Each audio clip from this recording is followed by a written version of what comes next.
Hello, beautiful people. How are you feeling today? Are you feeling amazing? Are you feeling good? Or are you excited to learn something new? This is Tarun Makhija, founder and CEO at TarunSpeaks. We are into training corporates, consulting brands, and running courses on digital marketing, personal branding, and so much more. Today, we're going to talk about all that I've learned in the 21 by 72 event at Surat over the weekend. I'm coming a I'm making a comeback on YouTube, so just be supportive and like, share, and subscribe to whoever you meet. What did we learn in this event was multiple things around marketing, AI, personal branding, building company, how to raise investments, and so on and so forth. I am going to specifically tell you a few things. Number one, the first thing that I learned from Mr. Rahul Bansal, the founder of Rapacity, a prop tech platform, was always in life follow NRIS. What does this abbreviation of NRIS stand for? The N stands for find a niche, a subject on which you can absolutely nail things, work on it, talk about it on a daily basis, on a weekly basis, till the day you live. Second is R for reach. Can you build reach both internal and external? What do I mean by that? I'm sure all of you have seen a well. A well is very deep. And exactly what you have to do is develop an entire reach on that subject, knowledge on that subject, and secondly, develop a reach in the outside world. Can you make the same niche or same knowledge about what you have been able to develop to more and more people globally? Third is I for innovation. A lot of startups, a lot of companies, according to him, don't succeed or don't reach the path from 0 to 1 or maybe 1 to 10 is because they stop innovating or they don't innovate in the first place. When was the last time you, as an entrepreneur, as a freelancer, or as an or as a student, innovated or created something new or tried something new in your business, in your project, or in your startup? Think about it. Because if you see, Apple is one of the biggest and the best innovators in the world. They knew the people are not liking the entire screen size so much that they increased the screen end to end and everybody else copied. They introduced the AirPods because people didn't want to, entangle with the headphones or earphones so much. Everybody else followed. And number three, they introduced the Mac, which is one of the finest systems in the whole world till date.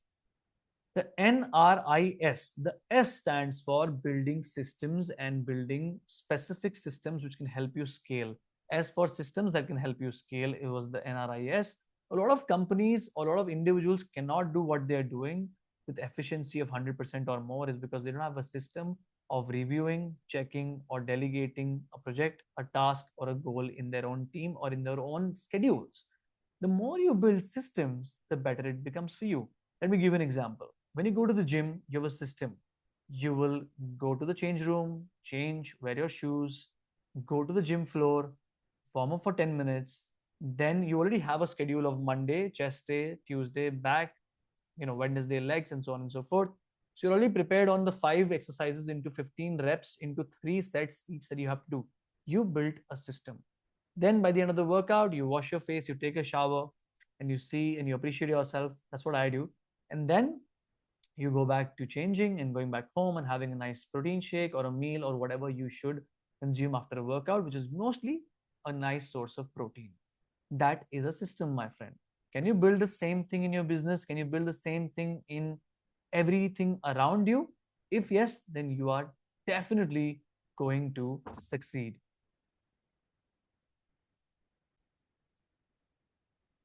The second thing that he taught us was find patterns in your life because he has grown in his life by doing a lot of pattern matching. When you see a pattern wherein you work the best, could be a work schedule, could be an idea of a startup, could be a genre, could be a subject, could be an industry that you do the best. Find patterns, match them in your life, and double down on that. Like, I'll tell you something very personal to me. I used to always teach people back in 2012, I was teaching people science and maths. And 2013, I also taught people French for fun. Because somebody told my mom, can your son teach our kids? That was what it was, a typical tuition class. Until in 2018, December 1st, I got an opportunity to train students of the third year in a university in Bombay on digital marketing.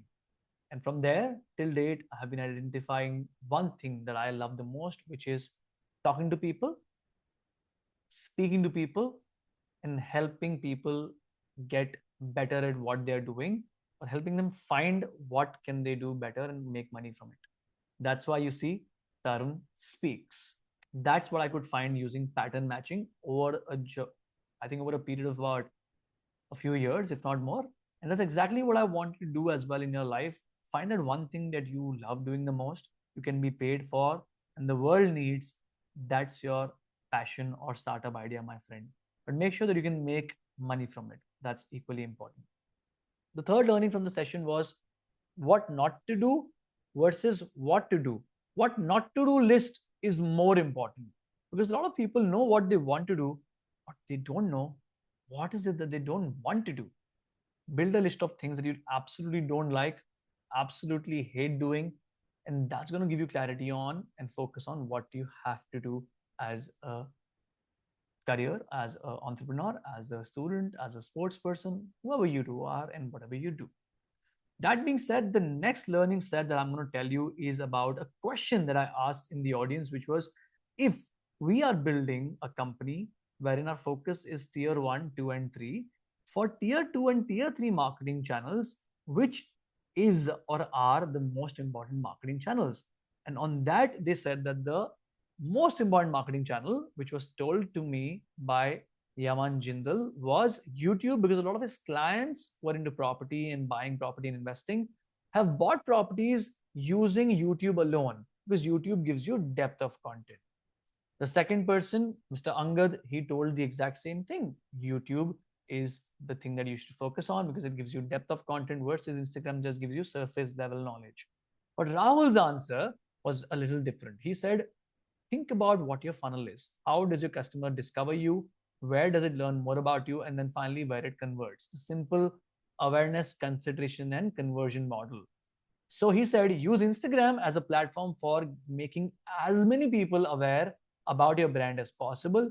Then in the consideration phase, when they can see a video, where they can see a YouTube video for 20 to 25 minutes, could be your YouTube funnel. And third, take them to a WhatsApp chatbot, which is available 24/7, or an AI chatbot or a voice chatbot, anything which can be available for the consumer 24/7 to answer any queries, which is waiting in between the conversion and them. I think that was an eye opener, which is YouTube has such a large market in tier 2, tier 3 cities that people who are on YouTube on tier 2, tier 3 are not as active on Instagram as much they are on YouTube. While the Instagram active users monthly are much higher compared to YouTube, 3 billion approximately, and versus YouTube, they're about close to the same figure. But in tier 2 and tier 3, it is found that UP and Bihar are the most higher consumer of YouTube content. Apart from that, also there's a bigger chunk of the audience which are present in the Jharkhand region, which also consume a lot of YouTube content. So can you build YouTube content strategies for the tier 2, tier 3 for the consultation phase and then back it up with a WhatsApp chatbot to convert your customer? I think that was one of my finest learnings from this session, which was an eye opener by these 5 amazing panelists: Amanda Robinson, Jessica, Rahul Bansal, Mr. Angad, and Yaman Jindal at the 21 by 72 summit. This is the first video that I'm producing. This is the first video that I'm publishing on the 21 by 72 learnings. Follow me for part 2, 3, 4, and 5. This is Tarun Makhija signing off for today. But you all know what to do wherever you go, whoever you meet, whenever you can. Don't forget to smile and spread a smile. See you all in the next video.